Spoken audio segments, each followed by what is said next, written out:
Benvenute e benvenuti in questa serie di video dedicati alle fonti per la conoscenza della musica e della poesia sarda di tradizione orale.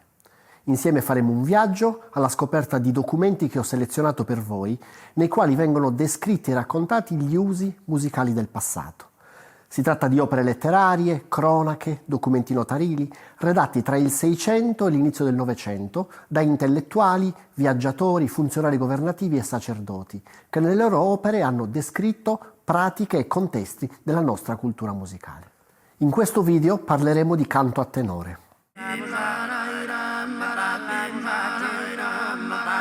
Il canto a tenore è la più nota tra le pratiche di canto a quattro della tradizione sarda. È diffusa oggi in circa una sessantina di paesi della Sardegna centro-settentrionale e conosciuta a livello internazionale anche grazie al riconoscimento UNESCO come patrimonio immateriale dell'umanità attribuitogli nel 2005, quindi 20 anni fa. Rispetto per esempio alle Launeddas, le fonti sul canto a tenore sono molto meno numerose. Inoltre, nelle più antiche non si fa esplicito riferimento alle voci gutturali, cioè la tecnica esecutiva che più le caratterizza. Per cui bisogna essere prudenti e considerare queste prime fonti come genericamente riferite al canto a quattro e solo più tardi in maniera specifica al canto a tenore. L'abate Matteo Madau nasce a Ozieri nel 1723. Gesuita, dopo lo scioglimento della Compagnia di Gesù, decretato da Papa Clemente XIV, si stabilisce a Cagliari, nel Collegio di San Michele, dove si dedica alla catechesi e soprattutto ai suoi studi. Nel 1787 pubblica Le Armonie dei Sardi, un'opera nata con l'intento di rivendicare la nobiltà della cultura e della lingua sarda, ricondotte da Madau alle loro ascendenze greche e latine. Nel tentativo di nobilitare la lingua sarda, Madau si sofferma a lungo sulla poesia, descrivendo per la prima volta i diversi metri utilizzati nelle composizioni poetiche in sardo. Ma l'opera non si limita a un'analisi letteraria. Madau osserva infatti che la poesia sarda non nasce per essere recitata, bensì per essere cantata. In questo modo, Le Armonie dei Sardi si configura come un prezioso compendio delle pratiche musicali della Sardegna nella seconda metà del Settecento. Tra le sue pagine troviamo infatti la prima descrizione del canto a quattro parti maschile diffusa nell'area della Sardegna settentrionale. La poesia dei sardi va accompagnata da più armonie, cioè dal canto, dal ballo e dal suono di musicali strumenti. Nel capo di Locodoro cantano i loro versi con consonanza di più voci, da greci, poliodia chiamata, ed è un'artifiziosa unione di voci, altre gravi e altre acute, tra loro compostamente accordate e in quattro parti distribuite, soprano, alto, tenore, basso, opposte l'una contra l'altra, con esatta misura di tempo. Tal è la detta maniera di cantare nel detto capo della Sardegna e nel sentire il concerto di soavi, nette e armoniche modulazioni di voci, tra loro accordate in questo canto, sembra che si senta un pieno contrappunto di musica. Niccolò Oneto è stato un musicista palermitano che nella prima metà dell'Ottocento ha operato in Sardegna prima come maestro di cappella ad Alghero e poi come direttore della cappella e del Teatro Civico di Cagliari.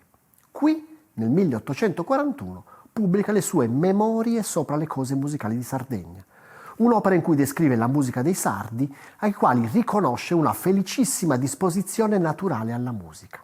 Anche Oneto, come Matteo Madau, descrive una pratica di canto a quattro voci maschili.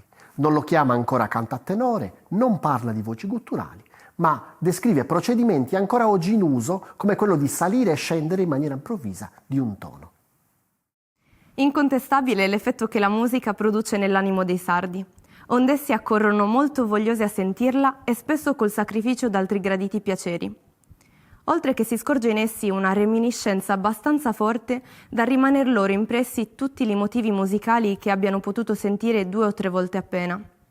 Vedesi ancora nei canti nazionali che quando il tenore nella voce intona il motivo della canzone o d'altro, tosto le altre voci, dette tripli o tipiri, che corrispondono ad un tenore autentico, quasi contraltino, il contra che corrisponde al secondo tenore ed il basso di colpo, senza avere una discordanza, si mettono a cantare contemporaneamente al primo, per cui formano delle armonie, e queste degli accordi di somma difficoltà, come quelle di scendere e salire di grado diatonico, le armonie perfette. Ora, se questa gente idiota, senza alcuna istruzione, canta non solo melodicamente, ma ancora armonicamente, intonando accordi difficili con precisione, che altro si può e si deve dedurne se non la loro naturale disposizione per la musica? Nel 1841 Luciano Baldassarre pubblica i Cenni sulla Sardegna, ovvero usi e costumi, amministrazione, industria e prodotti dell'isola, un volume corredato da 20 tavole miniate. Nella seconda edizione del 1843 le tavole diventano 26, tutte realizzate dallo stesso Baldassarre. Nelle pagine finali l'autore dichiara esplicitamente di aver tratto molte delle informazioni da opere precedenti, come quello di Alberto La Marmara o di Valéry, oltre che da carteggi privati. Una parte del volume è dedicata agli esercizi dei sardi, ovvero alle attività più diffuse nella vita quotidiana. L'autore si sofferma sulla caccia, sulle corse dei cavalli, ma anche sui balli e sulla musica.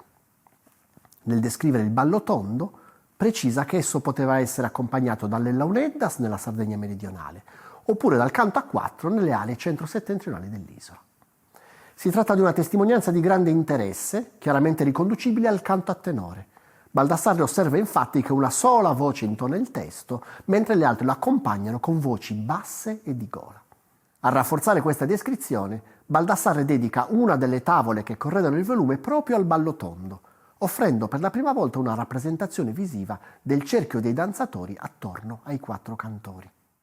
Finalmente, parlando della musica sarda, non è da omettersi un originale concerto di voci che nella parte settentrionale dell'isola particolarmente primeggia. Riunendosi alcuni giovani per cantare, uno o due di essi soltanto pronunziano le parole della canzone. Gli altri non hanno che assecondare quel canto con un accompagnamento di basse voci, tratte inarticolatamente dalla gola. Quanto maggiore è il numero di cantori, tanto più sonoro riesce l'accordo di quelle gravi armonie.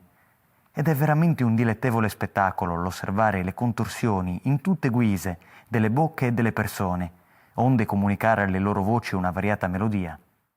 Francesco Poggi è l'autore di un volumetto intitolato Usi natalizi, nuziali e funebri della Sardegna, pubblicato a Mortara nel 1897. Nella prefazione, Poggi dichiara di aver riordinato e rielaborato alcune notizie tratte dai suoi appunti di viaggio nell'isola, senza alcuna pretesa di offrire un'opera sistematica. Nelle pagine dedicate agli usi nuziali, Poggi descrive i brindisi, che sono spesso seguiti da esecuzioni di canto a tenore.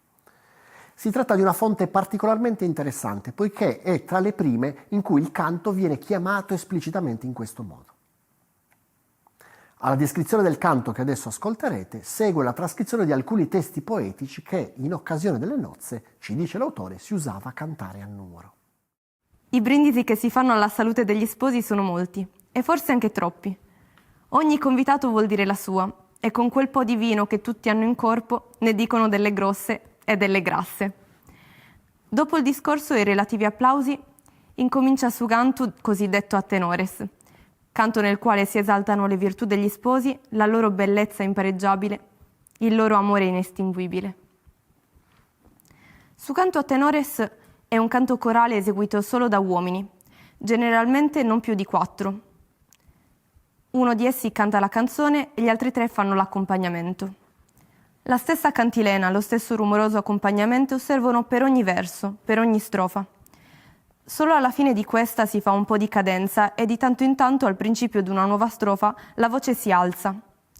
Su canto a tenores è un canto strano, malinconico, non molto piacevole, anzi diciamo la verità, piuttosto noioso. Vorrei farvi ascoltare una registrazione del tenore Vizzicheso di Bitti realizzata nell'agosto del 2024 a Benetutti, in occasione della festa di Sant'Elena Imperatrice. Il tenore in questo caso esegue su ballo lestro. Balla muragiro turno,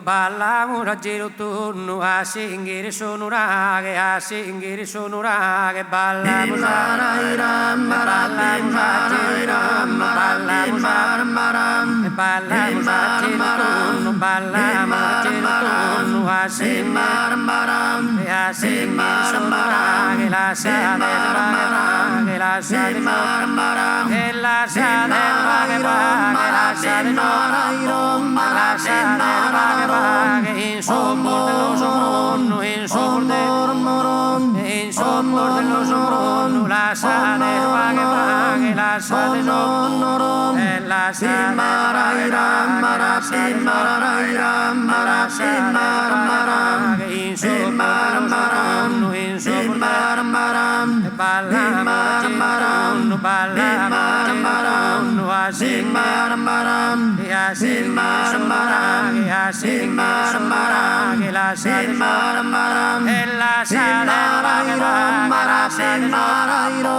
la sala